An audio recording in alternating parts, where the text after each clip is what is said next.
I just got the LimToys Last of Us figures, and let me tell you, they are awesome. After approximately 3 years of being on pre-order, these figures have finally released, and now big The Last of Us fans such as myself can get their hands on these 1/12 scale masterpieces. Ever since I first got a PS4 and played the remastered version of The Last of Us, I've been a huge fan of the franchise. In the recent HBO show, I was even an extra in the first episode. It's a story I hold dear to my heart, and I can't express how happy I am to have figures like these in my collection. I'm going to go over details about these figures to help you decide whether they'll fit perfectly into your collection, or if you should take a pass on them.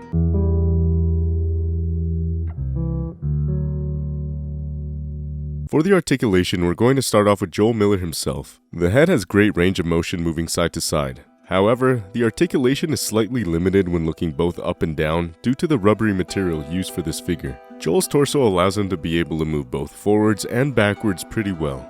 Both arms are able to move up this high, with good rotation on the shoulders despite the clothing. Double jointed elbows are also included. However, you'll have to move the sleeves depending on how much articulation you want out of the elbow. You also get a ball-jointed hinge for the wrist, a bicep swivel, and a butterfly joint. His legs can move up pretty high until you start feeling that resistance from his jeans, but they can't move back all that much. The knees are double-jointed with no restriction from the jeans at all. The ankles can rock and swivel with ease, and you also get a bit of a thigh swivel. Now moving on to Ellie. Her head also has gray motion from side to side, but looking up and down feels more limited than that of Joel's. Her ponytail is also on its own joint, so it's able to move around. While I was moving Ellie's arms, I accidentally ended up popping it off its joint by moving it a little too far up. So maybe don't make her do the YMCA dance like I did. Anyways, her arms can move up as much as you would expect a figure like her could. And just like Joel, some movements might be hindered by the clothing. When it comes to the torso, Ellie's is just one big rubbery log, and I don't think it has a diaphragm joint like Joel. So because of that, Ellie isn't able to move as far forwards or backwards like Joel can. Both arms get a bicep swivel, double jointed elbows, and a ball joint for the wrists as well. You get a little bit of a twist at the waist, and the legs can go up as much as the clothes allow it to. Don't want to go breaking it like I did with the arms. You get a good double jointed knee, the same ankle movements as Joel, as well as some thigh swivel. Overall, I think the articulation you get works great for these kind of figures.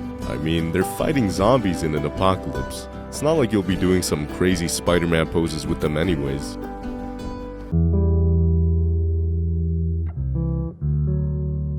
To start off the accessories, we've got Joel with his fists, some slightly open hands to grab some weapons, some open, relaxed-ish hands, and of course, you can't be in a zombie apocalypse without a pair of trigger-pulling fingers, which leads us into the first of Joel's weapons. We got his trusty revolver ready to headshot some bandits, paired up with a pistol for when you run out of ammo. Next up is the shotgun with some crazy good details for its size, and we can't forget the most powerful weapon, the brick, as well as a nail bomb ready to booby trap an abandoned town. Now moving on to Joel's melee weapons, we've got his hatchet, a nice little handmade knife, and the trusty old metal pipe. Now for one of the most detailed of his accessories, the backpack. It's filled with straps and zippers that are actually functionable. The front has great details along the straps and even includes a flashlight on one of the sides. We can't forget about Joel's watch either, a very detailed little accessory. Joel also comes with this little packet that brings bandages that you can use to wrap around one of Joel's wrists, or with some of the little scissors that come included, attach them to the pipe to make an even deadlier weapon. And before we move on to Ellie, we'll start with the extra accessories pack. I think this comes included if you order the 2-pack of both Joel and Ellie, but don't take my word for it. We'll start off with the gas mask, which is mostly meant for Joel since Ellie is immune to the spores that infest their world. It has very nice details all around it. The straps on the back of the head fit snugly against the head sculpt, and I imagine can be used for tons of other figures in your collection. Next up is the bat, to bash any clickers' heads that come your way, followed by the dangerously sharp machete to cut up all the infected, and finishing with the Molotov so you can burn down those groups of clickers in your way. Now moving on to Ellie, we'll start off with her open/relaxed hands. Her hands where you can fit weapons such as her knife or other melee items, and a pair of trigger finger hands to be able to fire some guns. Guns like this pistol of hers, and once again, so much amazing detail for such a small accessory. Or perhaps her rifle, which I personally found hard to fit in the trigger finger hands, but regardless of that, the paint job and carving on it are so intricate and detailed. She also comes with a brick that seems too big for her hands. And of course, her iconic knife. And perhaps one of her coolest accessories, the bow that comes with 4 arrows. The arrows are skinny and have detailed heads and backs. The bow itself has great detail to it and has an actual string that you're able to pull back.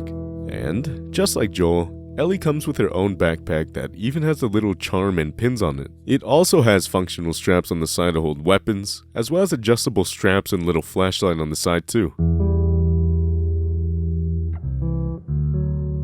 So, unfortunately, I don't have any zombie figures other than this Marvel Legends What If Zombie Iron Man, but this is how both Joel and Ellie would scale with some Marvel Legends. Here they are beside Mezco Pennywise, who seems to fit in pretty well. And last but not least, SHF Deadpool. SHFs tend to be smaller in height, but I think proportions wise, Deadpool at least fits in decently well with them.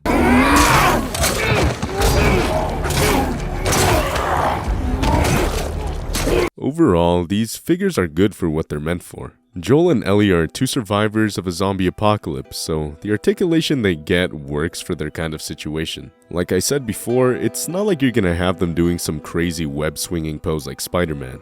If you wanted that, you'd get a Spider-Man figure. Both of these figures bring amazing, incredibly detailed accessories.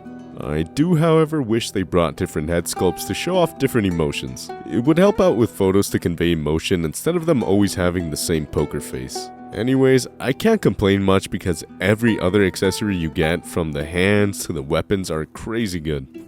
Even the soft goods on the figure are identical to the game and are even slightly dirty or blood splattered. LimToys did such an amazing job on replicating the look of the characters to little details like the hair on Joel's chest, their scars, their hair, Ellie's freckles.